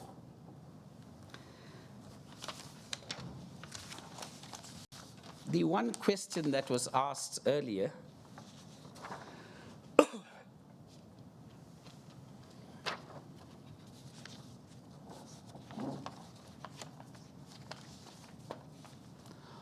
of interest, the HPCSA knew about this extortion racket in 2010 when they gave an article stating how medical aids are behaving. So this is not new. It is something that the HPCSA knows about. Comes the last question. Did I come to the CMS? Yes, I came to the CMS for help. It was my first line of help. I met an attorney by the name of Dambuza. I had communications with him in Medscheme across. Nothing transpired. Nothing was beneficial for me. I then, telephonically, I couldn't run up and down. At that time, it was in Hatfield. So telephonically, I then communicated with another attorney, Stephen Martley, also of the CMS. Again, nothing was done.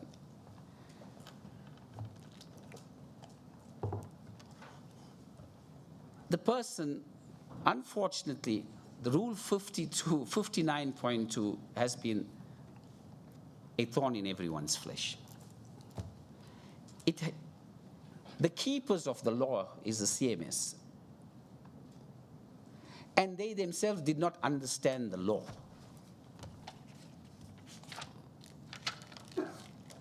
They didn't understand the law. Because if they did, they would probably get Medscheme to pay me. The other question that needs to be asked, at what level do you classify as a service provider as having committed fraud? At what level is fraud committed? When you get the letter, are you now fraudulent? Or are you fraudulent after going to court? At what juncture are you regarded as fraudulent? We haven't classified that. So when we talk about fraud, we're talking about how medical aids think. We talk about from the day they sent you the letter and withheld your payment, it just carries on. The question is, even if you've proved that you did not commit any fraud, their actions remain the same. They persecute you, they punish you. And this is how they intend operating.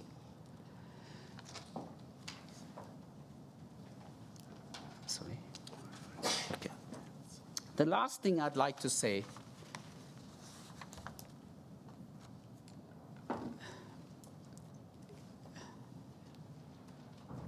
you had asked earlier about on what paragraph is the 59.2.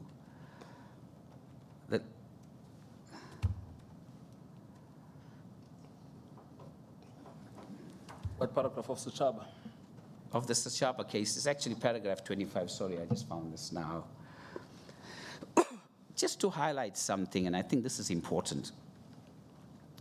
In the Sachaba case, they talk about the Rule 26(1)(b). And this act says that the scheme assumes liability and payment of which it must guarantee. The paragraph is 25 when we talk about the High Court thought that the effect of 59.2 was to give the medical aid scheme a choice between paying the amount of the benefit to the member or paying it to the service provider. But if the benefit is owing to the service provider, which the section says, I fail to see on what basis it can be paid to the medical aid scheme. It needs to be paid to the service provider. To my mind, this is in accordance with the relationship between the member and the medical scheme. Scheme members are not primarily expecting to receive a sum of money from the scheme as a result of them having sought medical treatment. They become members in the expectation that the scheme will pay their medical bills to the extent of the benefits for which they contract. Right? And then 59.3, again, 59.3, we talk about fraud. And my question against it, at what juncture do we say we're holding X amount on the basis of fraud? At what juncture? Is it on the assumption of fraud, or is it on the knowledge that fraud was committed? That is, I think, very important. So 59.3 loosely applied would mean at any juncture. But if applied correctly, it would mean when a fraud act has been committed. I thank you for having listened to me. Thank you, Dr. Val. Can we get copies of the documents that you were reading from? I know some of them are included in the submission by Sama, but I think there are some that are not included. So maybe if copies can be made and given to the Secretariat. Not a problem. Thank you. Gentlemen and ladies, do you have further submissions from Sama's side? All right, they're still, okay, they're still. Yes. All right, Dr. Mzuko. Thank you so much, Chair. I must thank you, the investigating team, for giving Sama an opportunity to make submissions. Mine would be very short, because it's just a conclusion and summary of what has been said already. But as Sama would like to affirm our support and trust in the process led by you and your esteemed team. Chair, I'm not saying this only because I read your well-researched book, The Land is Ours, but because of other excellent work you have done in other areas. One person has read it. As a representative organization of both specialists and generalists, SAMA has received complaints from both. Specialists have complained about abuse of power by medical aids and how they got paralyzed financially by the said abuse. Some of our specialists are now requesting cash upfront, and then they give invoice to patients who must then claim from their medical aids because they're exhausted by the fights between them and the medical aids. So they want to exclude the third party. So that's how complicated that matters have been. But I want to highlight the issue of the referee. We as healthcare providers, professionals, I always try and avoid this thing of being service providers, as if we are commodifying this thing. But as healthcare professionals, we feel that there is no referee between healthcare professionals and medical aids when there's a dispute. Because if you recently, when we approached this Council for Medical Schemes, they said they don't have a mandate to be dealing with healthcare professionals and medical schemes. They only have a mandate between patients and medical schemes. So I think that's one of the things that we are looking for.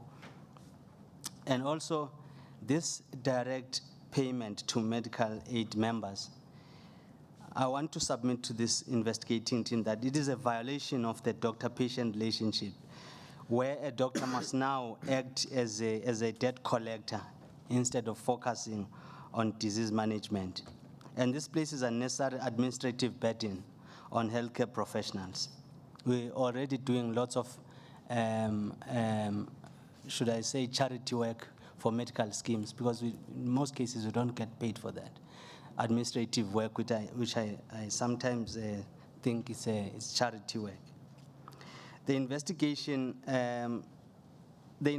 and withholding of healthcare claims money is the biggest elephant in the room. We're particularly worried about the legality of the process. We are worried about the legality of the process. I think even in the summit that we had earlier this year, we all agreed that we don't want any fraudulent practitioners, to continue doing fraudulent work. We don't like it. SAMA doesn't like it. Every other association, as far as I know, they don't like it. But what we are questioning is how the process is being conducted. We feel that the process needs to be managed effectively. South Africa, as we know, has a functional and a highly esteemed judiciary. And we feel it must not be replaced by what we could term rogue units by administrators. There's also the element of the element of the remunerated work outside the public service called RWAPs. Now, we have some of our colleagues having their claims withheld because the doctor did not have any contract between the Department of Health and the doctor.